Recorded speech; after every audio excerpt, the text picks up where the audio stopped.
কষ্ট নিয়ে এবার ডাক্তার দিছে, আল্লাহ 18 বছর পর্যন্ত তুমি আমার কুষ্ঠ রোগে ভোগাইলা, কোনো অভিযোগ আমি করি নাই, কোনো কমপ্লেন আমি করি নাই, কিন্তু আমার শরীরের মাঝেও তুমি পোকা ধরায় দিছো, কোনো অভিযোগ আমি করি নাই। আল্লাহ এখন আমি দেখতেছি আমার জিহ্বার মাঝেও পোকা লাগতেছে, যদি আমার জিহ্বার মাঝেও পোকা লাগে গো, আমি তোমার জিকির আমি কোন জবান দিয়ে করব? ও মালিক, তোমার কাছে রোনাজারি করি, আল্লাহ গো আমার জিহ্বাটাকে হেফাজত কইরো। আর কত পরীক্ষা করবা? সমস্ত শরীরে পছন্দ হয়ে গেছে, সম্পদ নাই, সন্তানাদি নাই, শরীরে যখন পছন্দ হয়ে গেছে, 4 জন বিবি ছিল, এর মাঝে 3 জন অটোমেটিকই চলে গেছে। নাক দিয়ে বলে, রহিমা গো আমার 4 জন বিবি ছিল গো, 3 জন চলে গেছে, তুমি কেন যাও নাই?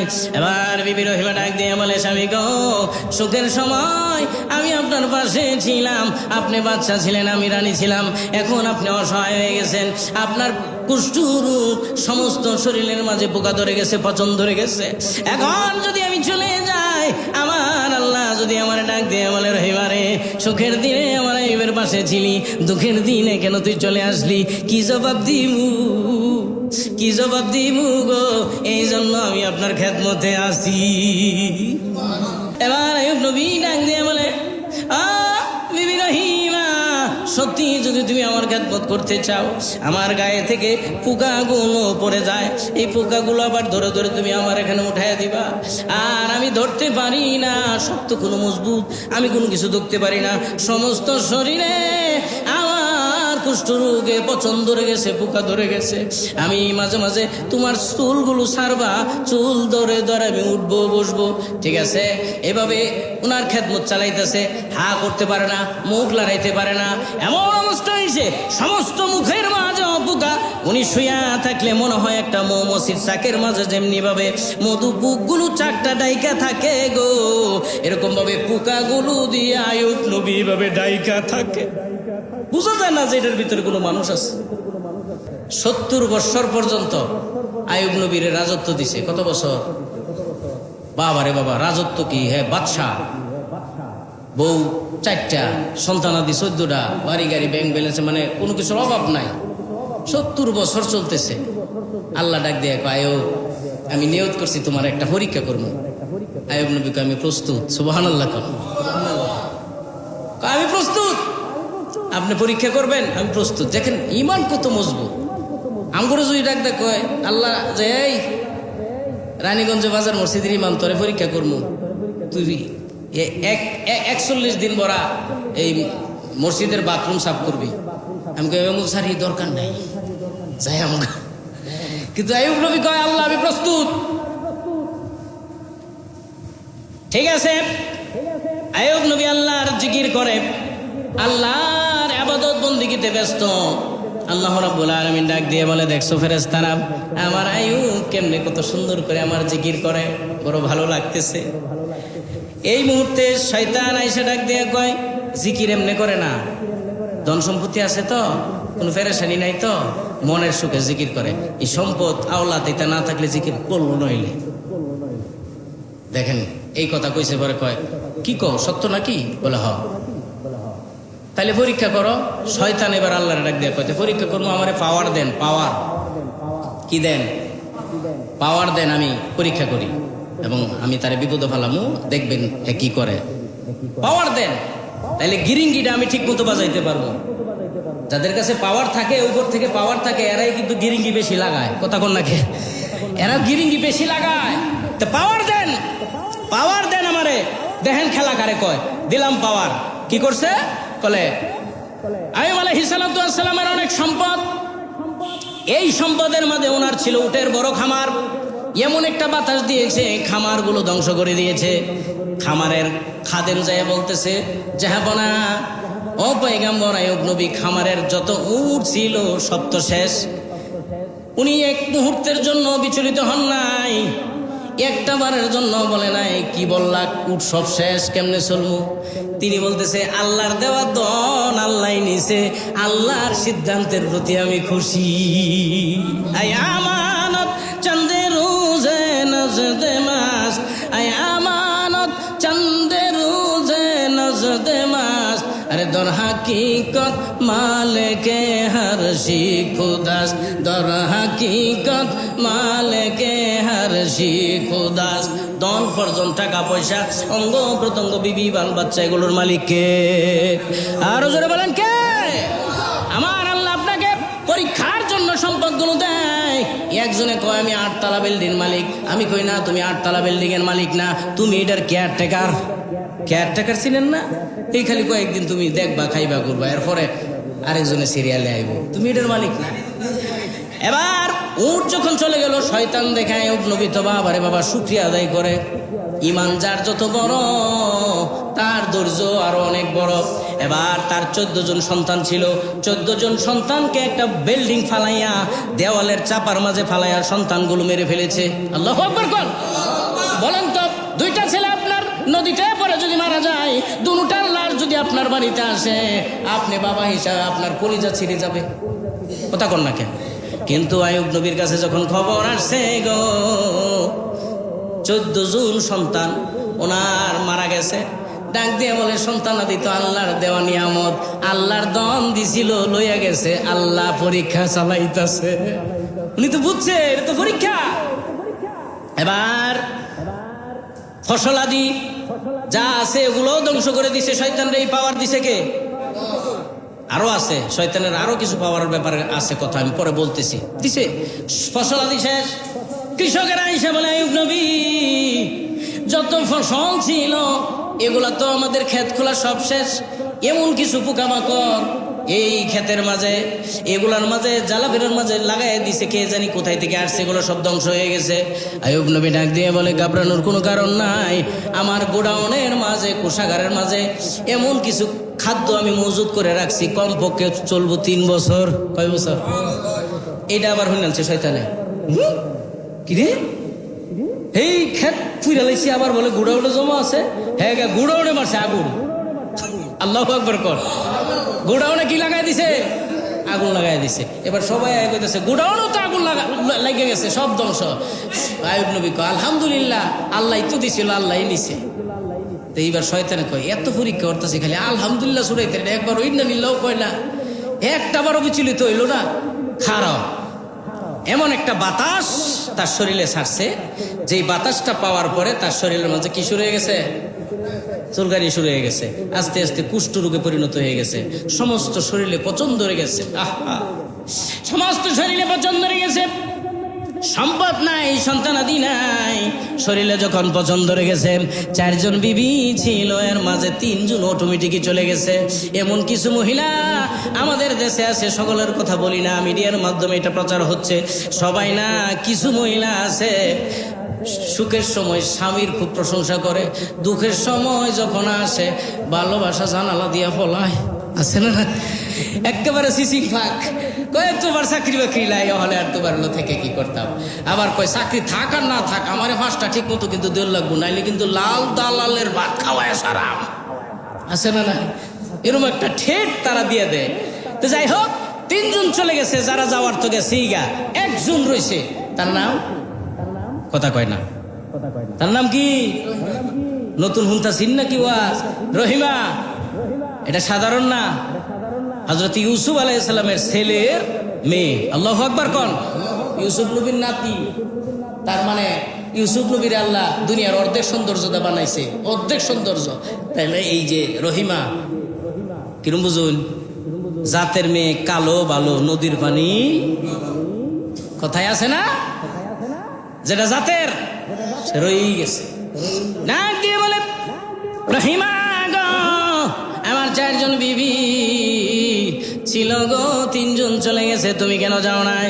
এবার বিবি রহিমা ডাক দিয়ে বলে স্বামী গো, সুখের সময় আমি আপনার পাশে ছিলাম, আপনি বাচ্চা ছিলেন, আমি রানী ছিলাম, এখন আপনি অসহায় হয়ে গেছেন, আপনার কুষ্ঠরোগ সমস্ত শরীরের মাঝে পোকা ধরে গেছে, পচন ধরে গেছে, এখন যদি আমি চলে যাই, আমার আল্লাহ যদি আমার ডাক দিয়ে বলে রহিমা রে, সুখের দিনে আমার আইয়ুবের পাশে ছিলি, দুঃখের দিনে কেন তুই চলে আসলি? কি জবাব দিমু, কি জবাব দিমু গো? এই জন্য আমি আপনার খেদমতে আসি, আমারে তারায় দিয়েন না, এবার আইয়ুব নবী ডাক দিয়ে বলে, বিবি রহিমা, সত্যি যদি তুমি আমার খেদমত করতে চাও, আমার গায়ে থেকে পোকাগুলো পড়ে যায়, এই পোকাগুলো আবার ধরে ধরে তুমি আমার এখানে উঠায় দিবা।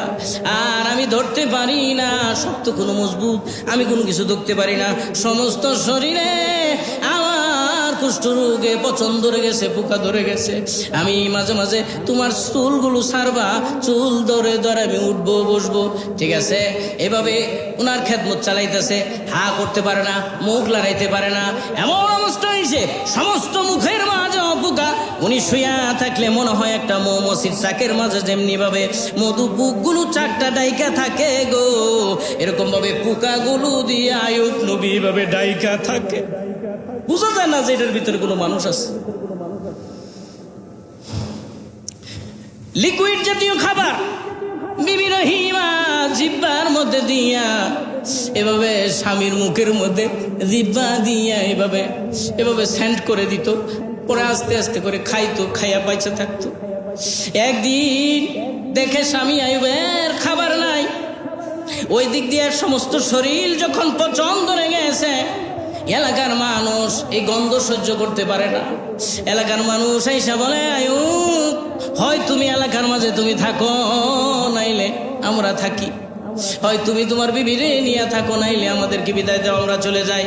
আইয়ুব নবী ডাক দিয়ে বলে, একা আমার জন্য আপনারা এতগুলো মানুষ কষ্ট করবেন কেন? ঠিক আছে, আমি আমার বিবি নিয়া বহু দূরে চলে যাইতেছি। বহু দূরে একটা জলনায় মতান্তরে একটা পাহাড়ের পাশে আশ্রয় নিয়েছে। বিবি রহিমা মানুষের বাড়িতে কাজ করে করে গো স্বামী আইয়ুবের জন্য খাবারের ব্যবস্থা করত, অন্যের ব্যবস্থা করত। একদিন কোথাও কোনো কাজ পায় না, যে কোনো বাড়িতে যায় ডাক দিয়ে বলে, আমার একটু খাবার দিবানি, আমার খাবারের বড় জরুরত আছে। কি করবা খাবার দিয়া? বলে, আমার স্বামী কুষ্ঠরোগী, কোনো কাজ করতে পারে না, কোনো খাবারের ব্যবস্থা নাই, আমি মানুষের বাড়িতে কাজ করে আমি খাবার জোগাই, কিন্তু আজ কোথাও কোনো কাজ পাইতেছি না, মেহেরবানি করে আমার একটু যদি খাবার দিতা। যে বাড়িতে খাবার চাচ্ছে ওই বাড়ির মহিলাটা একটু দুষ্ট প্রকৃতির, ডাক দিয়ে বলে, রহিমা গো, তোমার মাথার কেশ বড় সুন্দর, তোমার মাথার চুল বড় সুন্দর, যদি চুলগুলো কাইটা দাও বিনিময়ে আমি তোমার একটু খাবার দিব। ওই বিবি রহিমা ডাক দিয়ে বলে, বোন, আমার স্বামী কুষ্ঠরোগী, শক্ত কোনো মজবুত ধরতে পারে না, মাঝে মাঝে আমার স্বামী উঠতে চায়, বসতে চায়, মাথার কেশগুলো আমি ছেড়ে দিলে তখন আমার স্বামী এভাবে ধরে উঠে বসে। অন্য কিছু চাও গো, আমার স্বামীর নামে আমি কুরবানি করে দিব। অন্য কিছু চাও, আমি অন্য কিছু দিতে প্রস্তুত আছি। এবার ওই মহিলা ডাক দিয়ে বলে, খাবারের অভাবে তোমার স্বামী যদি মারা যায়, এই চুল তুমি কারে দেখাইবা? কথা তো ঠিক, ঠিক আছে, চুল কাইটেই দিছে। এক পর্যায়ে চুল কাটিয়া স্বামীর জন্য খাবার নিয়ে যাইতেছে, ওই দিক দিয়া শয়তান যাইয়া আইয়ুব নবীর ডাক দিয়া কয়, শুনছনি, তোমার বিবি রহিমা মানুষের বাড়িতে চুরি করতে যাইয়া মানছে দইরা চুল কাইটা দিছে। এই শয়তান প্রত্যেকের পিছে আছে, প্রত্যেকটার পিছে আছে। আমের পিছে, আমার পিছে আছে। ভাববেন না যে হুজুর ভালো আওয়াজ করে, এটার পিছে মনে হয় নাই, আমারটা তারও বড়টা। শয়তান প্রত্যেকের পিছে আছে। নবী ডাক দিয়ে কয়, সাহাবীরা তুমি জানো প্রত্যেকের পিছে একটা করে শয়তান আছে। এক সাহাবী কয়, হুজুর বেয়াদবি মাফ করলে একটা কথা জিগাইতাম। কি কথা কও? আমের পিছেও আছে। নবী কয়, আমার পিছেও আছে, তবে আমারটারে আমি মুরিদ বানাই আলছি, হের কথায় আমি চলি না, বরং আমার কথায় হ্যাঁ চলে। এই শয়তান যায় যখন এই কথা বলছে আইয়ুব নবীরে, আইয়ুব নবী কয়, কি কয়? আমার বিবি মানুষের বাড়িতে চুরি করছে? আইসেও তো একটা বড় দরবেশের বেশ ধইরা, বুজুর্গ, বুঝেন না? এরকম বুজুর্গ মানছে একটা কথা কইলে তো বিশ্বাস হওয়ারই কথা, বুঝেন নাই? খালি বুজুর্গ দেখলেই ভাল মারণ যেত না, এটা তাহকিক করতে হবে, এটাকে আসলে মুসলমান না ইহুদিদের কানা গোলাম, ঠিক কিনা কোন? খালি বুজুর্গ দেখলেই। এবার বিবি রহিমা খাবার নিয়ে আসছে, স্বামী আইয়ুব অভিমান করে ডাক দিয়ে বলে, কোথায় গেছিলা? বলে, খাবার জোগাড় করতে। ঠিক আছে, চুলগুলো ছাড়ো, একটু উড়াম। সুবহানাল্লাহ। এবার চুল ছাড়বো করতে। বিবি রহিমা কয়, হাই রে, আমি তো চুল কাটিয়া স্বামীর জন্য খাবার নিয়ে আসছি, আয়া হাঁটতারছি না, কয় চুল ছাড়তাম কইতে ছাড়া চুল তো কাটা। আইয়ুব নবী ডাক দিয়ে বলে, বিবি আমার অন্য অন্য বিবিরা চলে গেছে, কোনো আফসোস নাই, তুমিও যদি চলে যাইতে আমার কোনো অসুবিধা ছিল না। আমার পরীক্ষা চলতেছে, আমার কষ্ট আমি করব, আমারটা আমি বুঝবো, কিন্তু আমার খাবার জোগাড় করতে যাইয়া তুমি মানুষের বাড়িতে চুরি করবা, এটা আমি অ্যাকসেপ্ট করতে পারি না, এটা আমি বরদাস্ত করতে পারি না। হ্যাঁ রহিমা, যদি আল্লাহ আমারে কোনোদিন সুস্থ করে রে, আমি আইয়ুব বলে দিলাম ব্যবসায়ী মেজাজি, আমি কিন্তু আমার জালালি মেজাজে আমি বলছি, শোনো, 100 বেত্রাঘাত আমি তোমাকে করে ছাড়বো। একটু অভিমান করেছে মাত্র স্বামী থেকে, কারণ যার জন্য করে চুরি হেই কয়, আছে না কথা, আমি চুল কাটতে খাবার লইছি, যাচাই ফাচাই নাই, কে না কি কইছে না করছে, একটু অভিমান করছে। স্বামী স্ত্রীর মাঝে অভিমান হতে পারে। মিডিয়ার মাধ্যমে আমার শুধু রানীগঞ্জ পর্যন্ত আলোচনা না, সারা ওয়ার্ল্ডের মানুষের জন্য আমি বলি, মা বোনদেরকে জানিয়ে দিবেন, স্বামী স্ত্রীর মাঝে অভিমান হতেই পারে, কিন্তু অভিমান যদি সকালে হয়, বিকালে যেন এটা কম্প্রোমাইজ হয়ে যায়, বিকালে হলে রাত্রি যেন কম্প্রোমাইজ হয়ে যায়। রাত্রি যদি অভিমান করে, আপনি যদি অন্য ঘরে যাইয়া ঘুমাইয়া থাকেন, মাগো ওই রাত্রি যদি আপনার স্বামী মারা যায়, আপনার স্বামীর কাছ থেকে তো আপনি মাপ নিতে পারলেন না, ঠিক কিনা? এই জন্য পারে স্বামী স্ত্রীর কথা কাটাকাটি হতে পারে, অভিমান হতে পারে, তবে মান অভিমান থাকা ভালো। মহব্বত পয়দা হবে কয়েকটা কাজ করলে, বলবো কথা কয় না, স্বামী স্ত্রীর মহব্বত হবে কয়েকটা কাজ করলে। এর মধ্যে 1 নম্বর কাজ, স্বামী স্ত্রী একসাথে বসে খানা খাইবেন। খাইবেন তো? খান তো নাকি? না খাইলে আজ করতে খাইবেন। কইবেন বললে রানীগঞ্জ মসজিদের ইমাম সাহেব কইছে, এই আয়ো তোমার লগে খানা খাই, যে জীবনে খানা খায় না, হ্যাঁ কব জীবনে দেখছি না খাইতো, আজকে ডং মারাইতো আইসে, বুঝলেন না? এরকম একটা গুতান মারবো। এরপরে সালাম দিবেন, একজন আরেকজনের সালাম দিবেন, যে জীবনে সালাম দেয় না, হ্যাঁ যদি আজকে গিয়া কয় আসসালামু আলাইকুম, এটার কোন বুতে ধরছে, বুঝলেন? আল্লাহ গো, আমার জামাইরে কোন বুতেলি ধরছে। যাই হোক, যেটা বললো এটা কো, সালাম দিবেন, একসাথে খানা খাইবেন, হ্যাঁ স্বামী স্ত্রী একসাথে ঘুমাইবেন, মাঝখানে আবার কুরবালিশ দিন আছে একসাথে, এতে মহব্বত পয়দা হবে।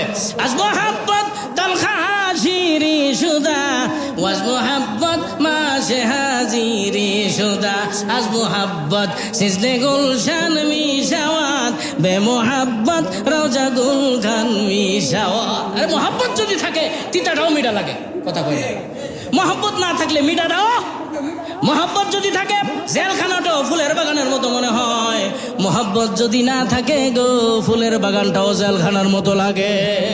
তাই হুমে জাজিয়া হাকিকি আশিকি আকে বদবরবত করেগি হুজুবুরাহি। তাই মহব্বত নিয়ে কোরআনের আলোচনা শুনবেন, মহব্বত নিয়ে ইমামের কথা শুনবেন, মহব্বত নিয়ে মসজিদে আসবেন, মহব্বত নিয়ে যদি কোরআনের কথাগুলো শুনতে পারেন গো, আমি আপনার জীবন যদি তিতাও হয়, কোরআনের নূরে দেখবেন জীবন মিঠা হয়ে গেছে। আল্লাহ তাআলা কবুল করুক, জোরে করে আমিন। একটু অভিমান করেছে, 5 মিনিট আমি শেষ করে দিচ্ছি। একটু অভিমান করেছে, ওই দিক দিয়া পাহাড়ের আরেক সাইডে বিবি রহিমা, অপর সাইডে আইয়ুব আলাইহিস সালাম। আইয়ুব আলাইহিস সালাম আল্লাহর এবার ডাক দিয়ে বলে, মালিক। আল্লাহু আকবার। কত দুঃখ কষ্ট নিয়ে এবার ডাকটা দিছে। আল্লাহ 18 বছর পর্যন্ত তুমি আমারে কুষ্ঠ রোগে ভোগাইলা, কোনো অভিযোগ আমি করি নাই, কোনো কমপ্লেন আমি করি নাই, কিন্তু আমার শরীরের মাঝেও তুমি পোকা ধরায় দিছো, কোনো অভিযোগ আমি করি নাই। আল্লাহ এখন আমি দেখতেছি আমার জিহ্বার মাঝেও পোকা লাগতেছে, যদি আমার জিহ্বার মাঝেও পোকা লাগে গো, আমি তোমার জিকির আমি কোন জবান দিয়ে করব? ও মালিক, তোমার কাছে রোনাজারি করি, আল্লাহ গো আমার জিহ্বাটাকে হেফাজত কইরো। আর কত পরীক্ষা করবা? আরেকটা বারাক্রান্ত মন নিয়ে তোমার কাছে বলি, আমার আদরের রহিমা 3টা বিবি চলে গেছে, আমারই বিবি যায় নাই। সে শুনতে পারছি সে মানুষের বাড়িতে চুরি করেছে, কি অন্যায় আমি করছি, চুরির অপবাদ দিয়ে আমার বিবির চুল কাইটা দিবে, কারণ কি? আমার আল্লাহ ডাক দিয়ে বলেন, জিবরাইল রহিমা তো চুরি করে নাই, শয়তান তো পেছ লাগাই দিছে, গিরিঙ্গি বাস, কথা কর না, গিরিঙ্গি লাগাই দিছে। জিবরাইল রে, যা যা আমার পরীক্ষা শেষ, গোল্ডেন A+ আইয়ুব নবী, সুবহানাল্লাহ। কোন মুহররম মাস, আমি নিয়ত করেছি আমি আদমকে যেমনি ভাবে আমি মুক্তি দিয়েছি, তওবা কবুল করেছি, আদমের চোখের পানির খাতিরে আমি তারে মাফ করছি। আজকে পাহাড়ের পাশে বসে আইয়ুব নবী তার বিবির জন্য চোখের পানি ফেলে ফেলে কান্দে। আর আমার মায়া লাগছে জিব্বাই যেন তারে আমি পোকা না দেই। সুবহানাল্লাহ। হায় হায় রে, আমার আরশের মাঝে জালজালা শুরু হয়ে গেছে, কম্পন শুরু হয়ে গেছে। আমি আমার পয়গম্বরকে এত কষ্ট দিয়েছি, আমি দুনিয়ার মানুষদেরকে এটা নজির হিসাবে জানাই দিতে চাই। যত মুসিবতই পারুক, যত বিপদই আমি আল্লাহ ফালাই না কেন, সে যদি আমি আল্লাহর উপর তাওয়াক্কুল করতে পারে, ধৈর্য ধারণ করতে পারে, গারবুয়াত সাথে কুশাত বারে জোফা উরবুয়াত কাজেস গরিজ আসবালা। সত্যিকার আশেক তারা যারা হয় না ধৈর্য হারা। আইয়ুব নবী ধৈর্য হারা হয় নাই। হ্যাঁ, আমি আল্লাহর আশেক, আমি আল্লাহর পাগল, আমি আল্লাহর প্রেমিক। জিবরাইল রে আইয়ুব নবীর যাইয়া বল, পাহাড়ের পাশে দাঁড়ায় রয়েছে, সামনে একটা জায়গা আছে, কোরআনে আছে, আল্লাহ বলেন ডাক দিয়ে কয়, এই আইয়ুব নবীরে বলবা এই পা দিয়া সে যেন একটা লাথি মারে জায়গাটার মধ্যে। সুবহানাল্লাহ, কোরআনের কথা। জিবরাইল এসে ডাক দিয়ে বলে, আইয়ুব নবী গো, এভাবে আর উপরের দিকে রোনাজারি করবেন না, কাঁদবেন না গো, আর কান্দার দরকার নাই। আল্লাহ সিদ্ধান্ত নিয়েছে আপনাকে এই মুহূর্তেই আল্লাহ তাআলা আপনাকে হেফাজত করবে। বলে কেমনে? বলে বলছে আপনাকে পা দিয়ে একটা আঘাত করতেন, আঘাত করছে, পরে বড় একটা নহর জারি হয়ে গেছে। জিবরাইল রে আইয়ুব নবী রে বলো, এই নহরের মাঝে পুকুরের মাঝে গোসল করতো, ডুব দিছে, ডুব দিয়ে উইঠা দেখা আইয়ুব নবী আগের চাইতে বড় সুন্দর হয়ে গেছে। আল্লাহু আকবার। এবার আইয়ুব নবী কয়, একটু ফলাইয়া থাকি রহিমারে একটু সারপ্রাইজ দে আমো। সুবহানাল্লাহ কন্যা, আমি একটু ফলাইয়া থাকি, একটু ফলাইয়া ফলাইয়া ফলাইয়া ফলাইয়া এই যে বিবি রহিমা পাহাড়ের আড়ালে থেকে আল্লাহর কাছে কান্দে, সাইডে থেকে হুনে আল্লাহর কাছে। এবার রহিমা ডাক দিয়া কইতাম না, শেষ করে দিতাম। হ্যাঁ, ডাক দিয়ে বলে, আল্লাহ মানুষের বাড়িতে কাজ করে আমি স্বামী আইয়ুবের জন্য খাবার জোগাড় করতাম, কোনোদিন আমি চুরি করি নাই। আজকে এক বাড়িতে গিয়েছি, শুনতেছে আইয়ুব নবী, আজকে এক বাড়িতে গিয়েছি, কাজ পাই নাই, তাই ওই মহিলা আমাকে বলেছে মাথার চুল কাইটা তারপর দিতাম। চুল কাটিয়া স্বামীর জন্য খাবার নিয়ে আসছি, কিন্তু আমার স্বামী বলছে চুল ছাড়ার জন্য ছাড়তে পারি নাই। আমার স্বামী অভিমান করে চলে গেছে কোথায় জানি, আমার স্বামীর আমি পাচ্ছি না।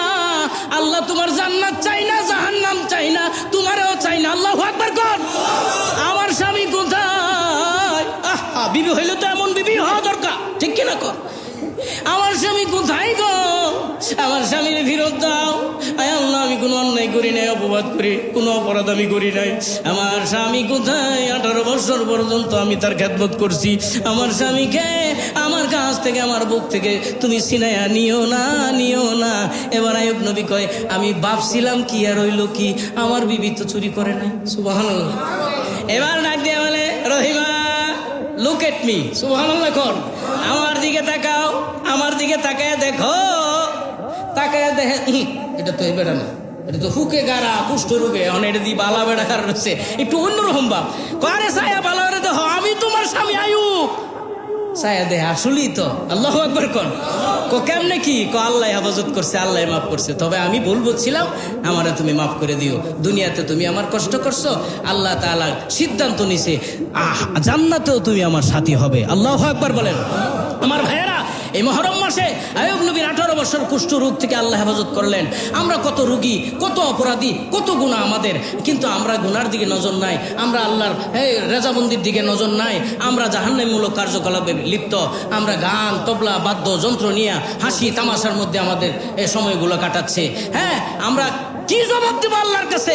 জাগা জি লাগানে কে লিয়ে এ দুনিয়া নেহি হে, এ ইবরত কি যায় তামাশা নেহি হে। পাগলামি করার জায়গায় এ দুনিয়া না, ইবরত হাসিল করার জায়গায় এ দুনিয়া। ভাববেন না যে এটা বাজার মসজিদ, যা ইচ্ছা তাই হবে। আপনি যেভাবে ইচ্ছা এইভাবেই যদি চালাইতে চান, বাজারটা যে দুনিয়ার সবচেয়ে নিকৃষ্ট জায়গা, সবচেয়ে নিকৃষ্ট মানুষই আপনি হয়ে যাবেন। আবার এই বাজারটাকে যদি আপনি আল্লাহর হুকুম নবীর তরিকায় চলতে পারেন, সবচেয়ে উৎকৃষ্ট জায়গা হতে পারে। এই যে বাদ্যযন্ত্র দিয়ে যারা গান বাজায়, আল্লাহর ওলিদের কথা, আমার কথা না, ওনারা এই যে গানের এই সাউন্ডগুলা তাদের কানে আসার পরে তারা এটা তাহকিক কইরা মুরাকাবার মাঝে তাদের দিলের চক্ষু, দিলের কান খোলা, তারা বলতেছে এই গানের যন্ত্রপাতিগুলাই তো সাক্ষী দিতেছে এটা জাহান্নামীমূলক কাজ। বলে কেমনে? মুরিদেরা কয় কেমনে? বলে এই যে দেখবেন যে এরকম একটা ঝুনঝুনির মতো বাজায় নেই, এই যে ঝনঝন শব্দ হরে, এটা কয় আল্লাহর ওলিরা বলেন যে এটা বলতেছে তারা জাহান্নামী, জাহান্নামী, জাহান্নামী। কথা বল নাকি এরকম একটা আওয়াজ হয় না? এরপরে লগে আর একটা এরকম একটা ফেস আয়, এটার নাম কি? বেহালা। কয় না নাম কি? বেহেলা। এই বেহেলা দেখবেন কয় কে কে কে, কয়নি জাহান্নামী যে কইতাছ জুনজুনি, বেহেলায় কয় কেডা কেডা হেডা কস না কে। পরে এটার জব দে ডুলে হকগলেই মানে যারা গান গায়, যারা গান শুনে, যারা গান গাওয়ার আয়োজন করছে, এরা সকলেই জুনজুনি কয়। কোন নামি? জাহান্নামী। রাগ করছেন? কিচ্ছু করার নাই, রাগ করলে এটা করলে হতো বিপদ। কোন বেড়া বলে রাগ করছেন, কই এরা কি কয়ে বাইরে লয়ে গেছে গা, এইটার দরকার নাই। আমার কথা হইলো আল হাক্কু মুরু ওয়ালাউ কানা দুররু, যাহা সত্য তাহা বলো, কারো কাছে তিতা লাগলে আমার কিছু করার নাই। বেয়াদবি মাফ করবেন, আমার এখানে বসে আমার হক কথা যেটা এটা বলতে হবে, নাইলে হাসরের মাঠে বুবা শয়তান হয়ে আল্লাহর সামনে আমার দাঁড়াতে হবে। আমি পারবো না, বরঞ্চ হক কথা কইয়া যাইম, চাকরি গেলে যা। কথা কোন ঠিক কিনা? আল্লাহ তাআলা আমাদের সকলকে তৌফিক দান করুক, সিরাতাল মুস্তাকিমের উপর চলার তৌফিক দান করুক। দীর্ঘ মাস রোগে ভোগার পরেও আল্লাহ রাব্বুল আলামিন এই মাসে আল্লাহর কাছে তওবা করেছে, আল্লাহর কাছে রোনা জারি করেছে, কান্নাকাটি করেছে। এই মাসের খাতিরে আল্লাহ মাফ করে দিয়েছে। মাসটা পাওয়ার পরেও হেলায় খেলায় আমরা মাসটা কাটায় দিতেছি। কিন্তু রে বাবা, যদি আমরা কোনো বিমারিতে পড়ে থাকি, আমরা যদি কোনো মুসিবতে পড়ে থাকি, যদি খাঁটি অন্তরে আমরা তওবা করতে পারি, তওবা যদি ইখলাসের সাথে হয়, ভবিষ্যতে এই ধরনের গুনাহ আর আমরা করব না। এই চিন্তা, এই ফিকির যদি আপনার আমার মাঝে থেকে থাকে, অবশ্যই আদম নবীর তওবা যেমনি ভাবে কবুল করেছে আমার আল্লাহ, আদম নবীর তওবা, আদমে সানি নূহ নবীর যেমনি ভাবে উদ্ধার করেছে, আল্লাহ রাব্বুল আলামিন আইয়ুব নবীকে যেমনি ভাবে রক্ষা করেছে, আইয়ুব নবীর তওবা যেমনি ভাবে আল্লাহ তাআলা মঞ্জুর করেছে, আপনাকেও মঞ্জুর করে নেবে। আমরা তো সাধারণ একটা মুসিবতে পড়লেই মনে করি আল্লাহ শুধু আমারে পাইলা। সাধারণ জ্বর 2-3 দিন হয়েছে, ভালো হয় না, কত কিছু খাইতেছে। আল্লাহরে কয়, আল্লাহ আমি এত ডাহাডাহি, মসজিদে এত টেহা দেই, হুজুরের লগে আমার এত সম্পর্ক, আমারই খালি পাইলা। আরেক বেটা সুদ খায়, ঘুষ খায়, হ্যাঁ এই দুর্নীতি করে, এই বেটার তো কোনো অসুখ বিসুখ দেখি না। কিন্তু একটা কথা মনে রাখবেন, যে যত মুসিবতই পড়েন, বুঝতে হবে যার ইমান যত মজবুত তার পরীক্ষা তত বড়। ইমান যত বড় তার পরীক্ষা তত বড়। আপনি বিপদে পড়ছেন দিকে তার মানে আল্লাহ আপনার মানে ভালোবাসে না সেটা বোঝার কোনো সুযোগ নাই। আল্লাহ আপনাকে ভালোবাসে, এই জন্য একটু লাইরা সাইরা দেখতেছে।